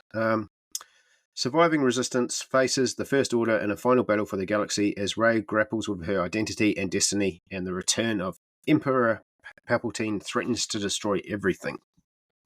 Yeah, okay, what identity? What identity? Yes. Some quick facts about this one. Colin Trevorrow was replaced last minute by J.J. Abrams due to creative differences. Carrie Fisher's inclusion. Leah's role was crafted using unused footage from The Force Awakens. Billy D. Williams returns after 36 years. Matt Smith was in talks for a part, but that never materialized. Improvisation was allowed in this film for the first time. Palpatine's message was first revealed in a Fortnite game, not the movie. It holds a 52% on Rotten Tomatoes, which is tied with The Phantom Menace as the lowest rated live-action Star Wars movie ever. It did receive some Oscar nominations for some reason. Best Original Score, Sound Editing, and Visual Effects, but it didn't win anything. This was the last John Williams score for Star Wars. Time constraints led to editing happening on set while filming. Palpatine's throne was inspired by Ralph McQuarrie's original concept art from Return of the Jedi. Jedi voices. Rey hears the voices of past Jedis, including Mace Windu, Yoda, Qui-Gon Jinn, and the animated characters such as Ahsoka and Kanan Jarrus. J.J. Abrams said that Palpatine's return was foreshadowed by his unnatural abilities speech in Revenge of the Sith. And Rey had healing abilities all of a sudden, which sort of tacked on to, which was later used in The Mandalorian, but kind of just they expanded on what Jedi could do once again and took liberties. Yep. I thought that was cool. It was just out of the blue. That's the only thing. Mm-hmm. Yeah. Okay. That's my facts on that film. Right. Thoughts? Go, AJ. Go. Have you got thoughts, or do you want me to remind you which movie we're talking about? Star Wars, to start with. I like bits and pieces of it. I like the spectacle more than the characters. And I would have been happy if it was just lots of battles and things getting blown up and sword fights. Yeah. Really, just dump everything else, because there was no setup. And the second movie was so disjointed that, yeah, you just tacked on the whole. Oh, there's no, that's not the true Empire. This is the true Empire. and yeah, hiding them on this very dark, forcey planet, which was kind of cool. So it's like the Mustafar. Like you could believe that was the home of the Sith, you know. Yeah, but, boring. Well, Boring movie. it was not a good movie. I find it interesting that when you look at what was going on, everything had to be bigger and better than the first George Lucas films. It's really obvious and abundantly clear that's what JJ was trying to do. Like, it has to be bigger and better. You even see him saying it in the movie footage, you know, behind the scenes. We finally get Rey, Poe, and Finn teaming up together, which should have had it happened in the very first movie. They should have been together to have the full impact. Like, you know, it's like the OG characters and them, they all should have been together. That's what we should have started with. And then you start killing off some of your older characters, or they wind up fading into the background because they're too old to continue doing whatever the hell it is. I liked the cute talking, was it hairdryer droid that looked like a sort of a cone? Yeah, DDO, was that his name? DDO. Yeah, it was cute. It was fun. It was weird. It was definitely weird. The movie had a budget of $417 million. So JJ obviously got a little bit out of control compared to Ryan. This made less profit than any of the three movies. It made $1 billion. And in terms of profit, not an awful lot, frankly, unfortunately. I liked the dark version of Rey that they presented, but they never gave the scene enough length and enough impact to be a lesson for Rey. I felt like it only just quickly highlighted and then we were gone. And we could have leaned into that a lot more and got rid of some of the other silly shit. Unfortunately, JJ, not AJ. AJ wouldn't have done this. JJ Abrams views the 9th movie, but also the 7, 8, and 9 movies as a wrap-up of all the movies that had ever been made, which had already really been, they wrapped up the main story in Return of the Jedi. This was really just to show the passing of the parents to the next generation, the offspring, the grandchildren. They never did that, you know? So I think that was one of the failings of this series, is the realization that they weren't passing on to a new generation. What they were doing is trying to use these last 3 movies to kill the legacy. Yeah, kill the legacy, you know, but also to finish the story and say that this is the most important things happen in these 3 movies, not the other movies. And that's not great. You know, passing the torch for Luke, Leia, and Han would have been much better. What we were really looking for was the rebuilding of a republic or some sort of peaceful galaxy. And that should have been hard to do, right? But we never got that, unfortunately. I found the fleet of Star Destroyers, I don't know about you, with the planet-killing guns was overkill. You might as well have a fleet of Death Stars floating around. There were just so many. Fucking hell. And there were so many of them. Like, these Star Destroyers, apparently they have no shields. Where were they? They can't turn their shields on when they're on the planet's surface or underwater. So, and they have a big gun. And this big gun, if you hit the gun with a blast, blows the whole ship up. It was absolutely ludicrous as a flaw. Why would you not simply take the Star Destroyers, since there's so many and they can blow up whole planets, out off the planet, move them out into space, turn on their shields and have their guns ready? Nobody's going to stop them. It was a really bad flaw in the ship's design and terrible writing. Yeah.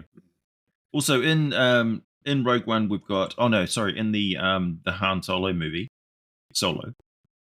we've got the depiction of these entire worlds which are dedicated to just elements of building and salvaging starship components and stuff.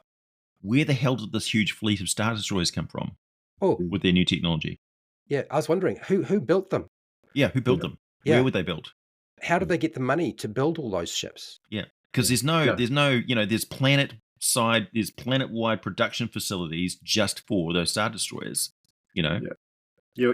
Your conclusion to your trilogy shouldn't ask more questions. It should be, like, I've got some thoughts. Yes. I'll start with the positives. I only have 2.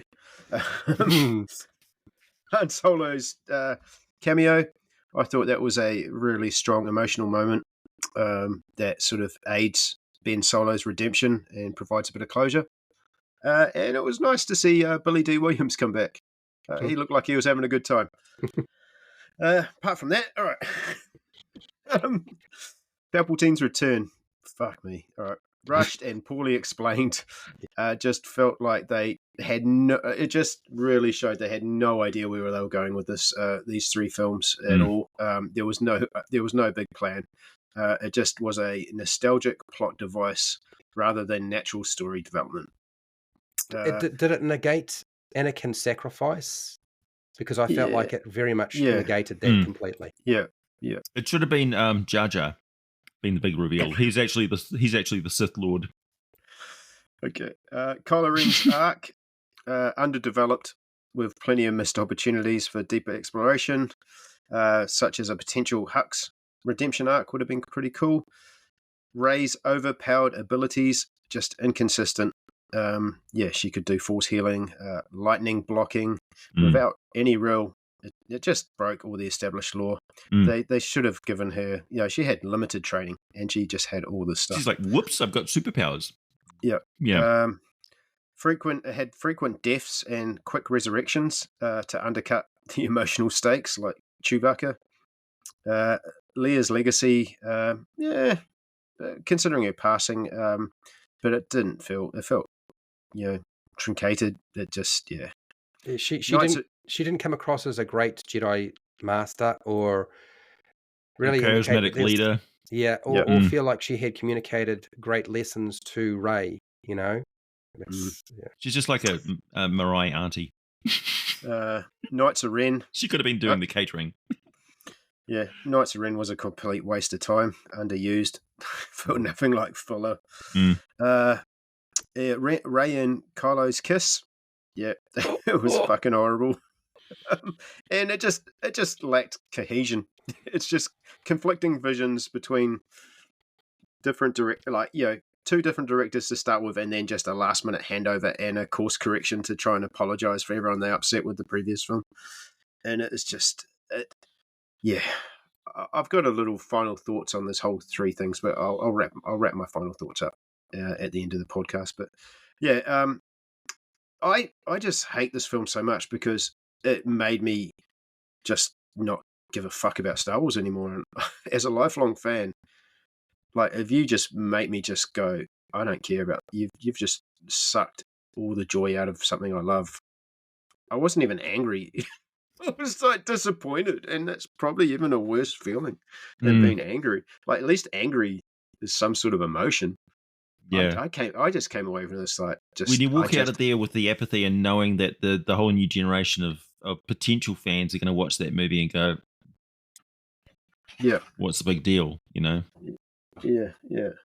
I think that's a worse feeling. Like, I was angry at Last Jedi, but at least I felt something. This one, I was just like, oh, fuck, I'm done. Yeah, I'm done with Star Wars. That movie was like telling your kids that Santa Claus isn't real. Yeah, it was. Yeah, it just deflated me. So, anyway, anyone else want to talk about this pile of shit? Got anything, AJ? Rise of Skywalker. We're talking about not the rise. of Star Trek. I get it. No, not really. Yeah. Did anybody remember the scene where the rebels have their troops land on top of a Star Destroyer and have a cavalry charge on the Star Destroyer to take out this communication tower, rather than getting a starship to go and just blast it?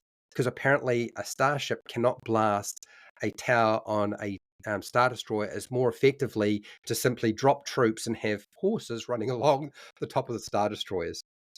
That was such a stupid scene. Do you know why that happened? It's because the special effects team had shown him a scene that they had in their spare time made that was kind of like this. And JJ saw this and thought it was cool, so he decided to include it. Yeah. Even though it made no damn sense whatsoever. I don't remember any standout like scenes from this movie visually either. Like, and I just watched it like fucking less than 24 hours ago. there's nothing that just stands out. It's a very dark film. It's Yeah. quite hard to see anything that's going on. Mm. It doesn't have any, like, at least Last Jedi, the Snoke fight and the Force protection stuff. Those cinematically looked like they look cool. I like them. This one, I don't remember anything about this film that visually just made an impact on me at all. Yeah. This is one of those movies where we finally get to see Rey training, but it's way too late for the audience and for me to believe it, because we needed that to happen in the first two movies at least to believe that she's actually had some sort of training. Because, and unfortunately, trained by Leia was not convincing. I felt like Leia was not the wrong choice, but I just don't feel like it was. It's hard. It's hard when Leia died. When the actress dies. Yeah, And, exactly. Which is why they should have used those three actors in the first movie and accepted they probably wouldn't see them after that, because. And at least they didn't do like the whole fucking CGI face thing like they did with Tarkin in Rogue One. And disrespect her memory or anything like that. So. Oh, but they did. They did. You forget? Yeah, they did later Princess on in Rogue Leia One. is the Jedi training awful CGI scene. That was not cool. Well, I guess we have established that there are three kinds of Jedi, and just like in Dungeons and Dragons, you've got your Sith, which are your warlocks, Master and Apprentice. You got your Jedi, who are the wizards, in their wizardly orders and their strict categories of thing they're devoted to. The counselors and the consuls with their things. And then, of course, you've got Rey, who's the first sorcerer. She says, I didn't need to study. I just do force lightning. It's like, and all the wizards like, it's wrong. Yeah. Search your heart. You know that I'm right. Exactly. What about that light speed skipping? I thought that was really dumb. It ignored everything that the audience and those of us who had seen Star Wars in the past about how you travel at light speed. Should have killed everybody on the Millennium Falcon doing that nonsense. Yeah. And that was an idea that JJ had come up with and decided he should include it. And I'm like, no, you shouldn't have included it. It was a bad idea. It was not necessary. This almost killed JJ's career, eh? Like, I don't think he's made a film. I think this is his last film. Well, he's run out of Beastie Boys songs.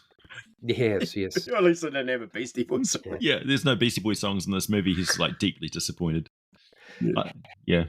How angry were you guys about Rey being related to Palpatine? Because that really stretched. I could see everybody I talked to just really did not believe it. I wasn't angry about. That's the thing.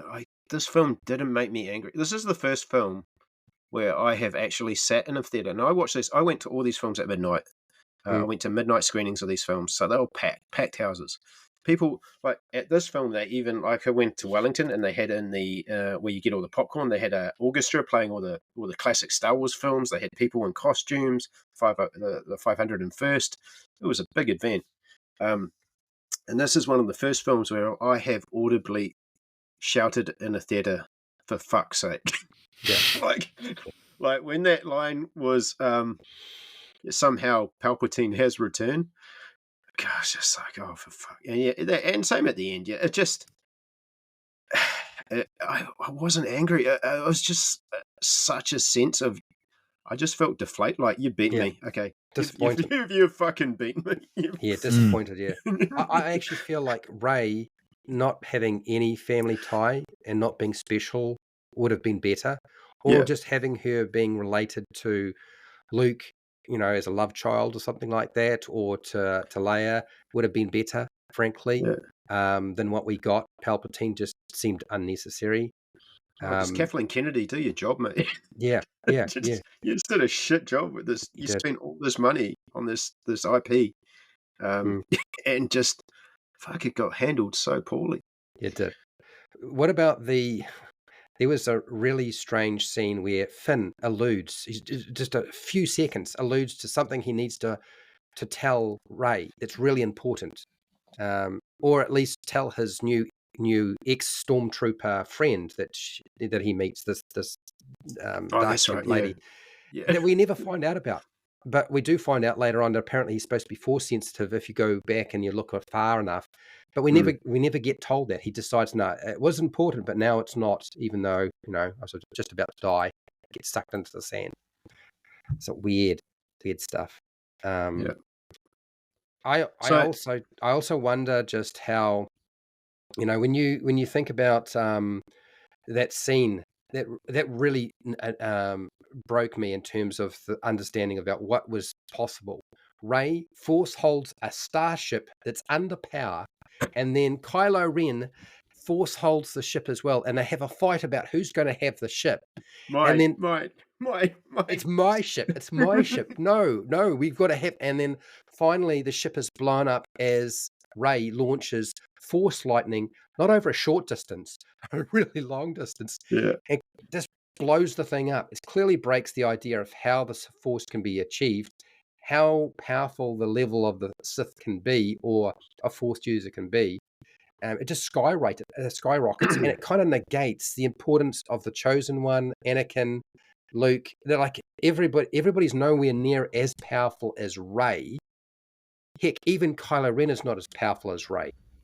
And there wasn't there a fight where Rey actually kind of lost to Kylo? She's a Palpatine. That's why. It's yeah. This is Palpatine sorcerer. Yeah. I put my final thoughts into words because I was so angry. So I really like The Force Awakens. Yes, it's nostalgia bait, but it gave me the tingles in all the right places, and it rekindled my love for Star Wars, and it had me excited for what was going to come. However, things took a sharp turn for me with The Last Jedi. While I do disagree with many of the choices made, I still respected that they tried something different, pushing the boundaries of the saga. Unfortunately, Rise of Skywalker just felt lazy and insulting. It just felt like response to backlash with a hard right turn that undermined much of what was to come before. The accumulation of the trilogy has just left me disappointed, and I couldn't shake the feeling that this franchise has lost its way. If it wasn't for The Mandalorian, I probably would have just stopped watching Star Wars altogether. Much like the OGL controversy tainted people's love for Dungeons & Dragons, the Disney era of Star Wars has left a stain on my connection to this franchise. Well said. Yeah. You know, there are so many things in that last movie that were so weird. Like, Rey taking on the Skywalker name was kind of bizarre and really unnecessary. Obviously she's still upset that she's related to the guy. That Zori scene. Do you remember the first reaction with Zori, where she captures them and is about to turn them in for a bounty, and then the next second, for no particular or good reason, is siding and being friendly with Rey. Oh, I kind of like you, even though you're pointing a lightsaber at me and I've got my gun pointed at you. I think I'll help you. I mean, it's so badly written. It's not funny. And do you remember that scene where the three of them are together and they're running through this Star Destroyer, shooting stormtroopers like pros? Like these guys are better. Oh, that's a good thing. The stormtroopers can shoot in these films. Yeah, they can, but not as good. Quite decent names. Not as good as Poe, Finn, and Rey, but they still get captured. They're shooting down stormtroopers faster than Princess Leia and Luke Skywalker and Han Solo, but they still get captured. I'm like, what the heck? That force link. What about the teleporting items and lightsaber between Rey and Kylo Ren? Did you guys see that and think, oh, you've got to be kidding? Yeah, they even had they had a lightsaber battle between them by remote control through their link. Oh, I've just watched this film and I honestly can't even remember fuck all about. Like, at least I remember The Last Jedi. I hated it, but I remember it. This film was just forgettable. It was really bad watching the Emperor sucking the life out of Rey and Kylo. Completely new. They're ready to fight him, but there's no fight. It's nice to see Ian McDiarmid come back. Yeah, he's great. It's good for him to get paid.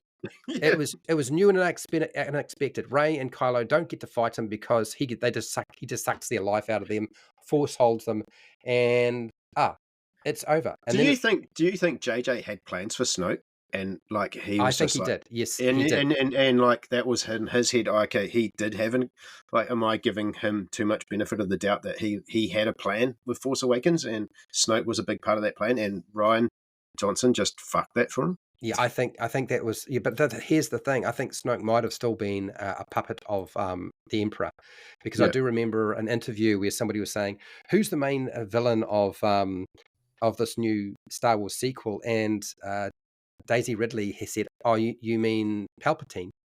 And then JJ's like, "Shh, So, I don't think anybody remembers that scene in that interview, and I think it actually probably Turns out it was Kathleen Kennedy. Yeah, It's the main villain yeah, the whole time.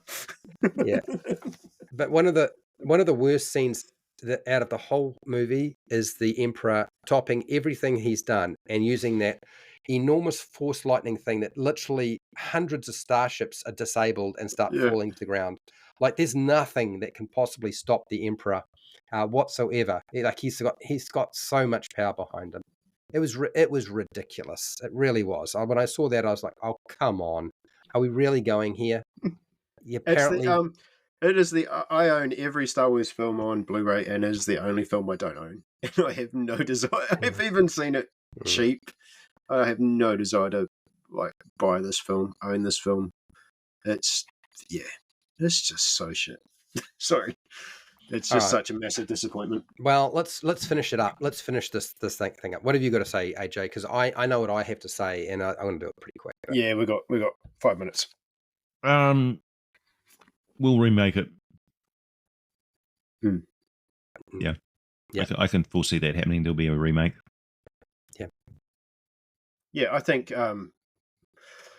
even the live shows are a bit hit and miss, but yeah, like I said in my little thing I wrote down, The Mandalorian breathed new life. I think we should do a little bit of a mop up of the Disney stuff. The solo films. My final impression, really, at the end of the franchise, having it been in my life the entire way through, I think this modern last decade has taught us that Star Wars is cooler the further you get away from Jedi and Sith. Yeah, it can go beyond that, eh? Oh, yeah, it's got maybe legs. not the Jedi. Maybe not the Jedi. I think the further you get away from the Skywalker saga. Yeah, the Skywalker saga. Yeah. That whole mysticism thing a bit. Like Lucas was right in that regard to move away from the mysticism of it, but he handled it really wrong. Yeah, there's other families. He should have shown, not told. Yeah. This shouldn't just be built on one family. Yeah. That was just going to be one story, and I think that would have been the smart thing. I think that what this shows us is the Star Wars executives and Kathleen Kennedy and everybody who's around her can't agree and really have no idea what they're doing right now. And that might be because of messaging or ulterior motives, but I think they just don't know how to manage the whole situation. I think the Star Wars fan base is utterly insane now as a result of these movies. They've become so weird. There's a whole community of just pound on everything now that Disney does. The stories in Star Wars were always radicalized. Yeah. The Star Wars stories have always generally, if you ignore the prequels, have been simple, basic stories.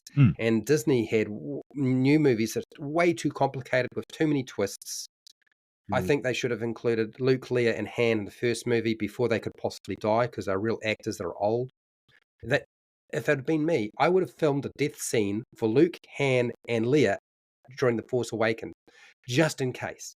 And then I would have shot another scene of them having a heroic battle and dying, and decide which one I want later on, just in case those characters are no longer around because the actors are dead. That would have been the smart thing for me. I like the idea that the Empire has shrunk and is hiding in a different part of the galaxy. It would have been more fun to see the galaxy in chaos with no Republic and no Empire and the gangsters taking over this lawless galaxy and the rebuilding of some sort of structure in that lawlessness. I think that would have been a much more interesting story. And having Luke having rebuilt the Jedi Order into some different entity using 2-year-olds and 1-year-old Force sensitive individuals or whatever, and Leia leading the New Republic and trying to join the planets together. I think that would have been a better story. And then having their children, if we're going to go Skywalker and that story, having Leia and Han's children or even Luke's children having to accept the responsibility of their parents and sort of following in their footsteps, and have a new villain. Could be a crime lord, could be from the old world, but don't bring Palpatine back. Somehow he's back. Yeah. All right, I'm going to wrap it up. I've just got this one funny scene that playing out in my head. I imagine happened in some things that they're sticking all the little sticker thingies on